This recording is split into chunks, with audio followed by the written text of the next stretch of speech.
Hello बच्चों, let's read the question. So question says that among TiF6 minus 2, cobalt F6 minus 3 and copper 2Cl2 and Ni nickel Cl4 minus 2 the colorless species are.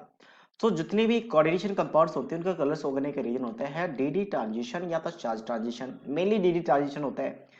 तो DD transition के लिए आपका D electrons vacant होना चाहिए, sorry partial field होना चाहिए 1 से लेकर 9 तक। अगर 1 से लेकर 9 तक है तो क्या होगा, आपका कलर्ड शो करेगा। ठीक है, डिफरेंट डिफरेंट कलर शो करते हैं, डिफरेंट डिफरेंट कॉम्प्लेक्स। और अगर डी जीरो आ जाए, यानी कि डी में इलेक्ट्रॉन ही ना हो या फिर डी 10 हो, यानी कि फुल्ली फिल्ड हो, तो ऐसे स्पीसीज को कहा जाता है कलरलेस। तो बेसिकली हमें अगर कलरलेस पूछा गया तो हम ये चेक करेंगे कि इनमें से कौन सा ऐसा स्पीसीज है जिसमें डी जीरो या डी 10 है। तो जैसे मैं पहले बात करता हूँ टी आई का, टी आई F6 है। ठीक है, टी आई F6 एक काम करते हैं, सभी के एटॉमिक नंबर लिख देते हैं। यहाँ पे क्या है आपके पास एटॉमिक नंबर टी।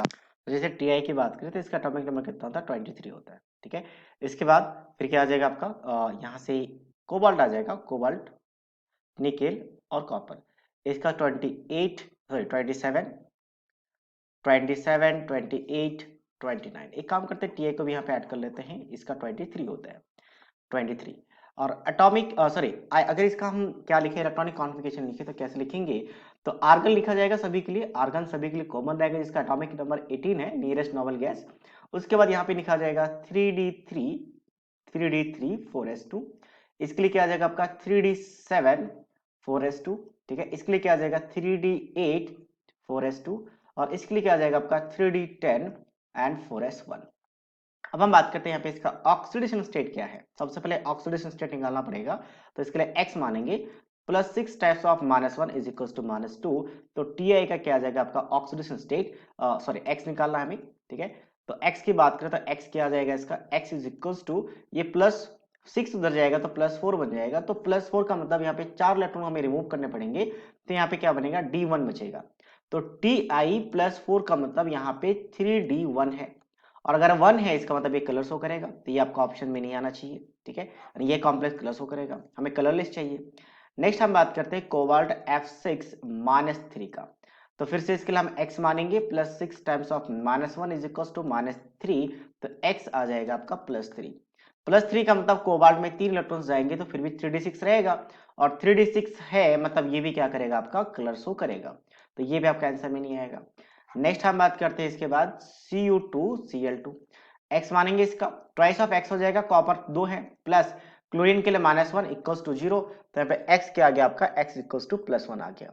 तो कॉपर +1 का मतलब क्या है, एक इलेक्ट्रॉन जाएंगे तो 3d10 बचा हुआ है, और 3d10 है मतलब आपके पास यहाँ पे फुल्ली फिल्ड है, तो ये क्या होगा आपका कलरलेस हो करेगा, तो ये आंसर में आ जाएगा। नेक्स्ट हम बात करते हैं आपका निकेल का, NaCl4 और -2 चार्ज है। तो अगर मैं इसकी बात करूं तो यहाँ पे Ni निकेल की बात करें तो निकेल में क्या आएगा आपका, निकेल में तो इसके लिए भी x मानेंगे, +4 टाइम्स ऑफ -1 इक्वल्स टू -2। तो x आ गया +2, और +2 आ गया मतलब निकेल में +2 का चार्ज है, तो 2 इलेक्ट्रॉन निकलेंगे तो यहाँ पे कितना बचेगा 3d8। तो 3d8 है तो ये भी क्लोज हो करेगा, तो आंसर में नहीं आएगा। अच्छा, एक आई गेस कुछ मिस्टेक हुआ, हाँ एक यहाँ पे मिस्टेक है, एक्चुअल में 22 होगा, 22 होगा, और 22 होगा तो 3d2 आएगा, और 3d2 आएगा तो मतलब यहाँ पे 3d0 बचेगा।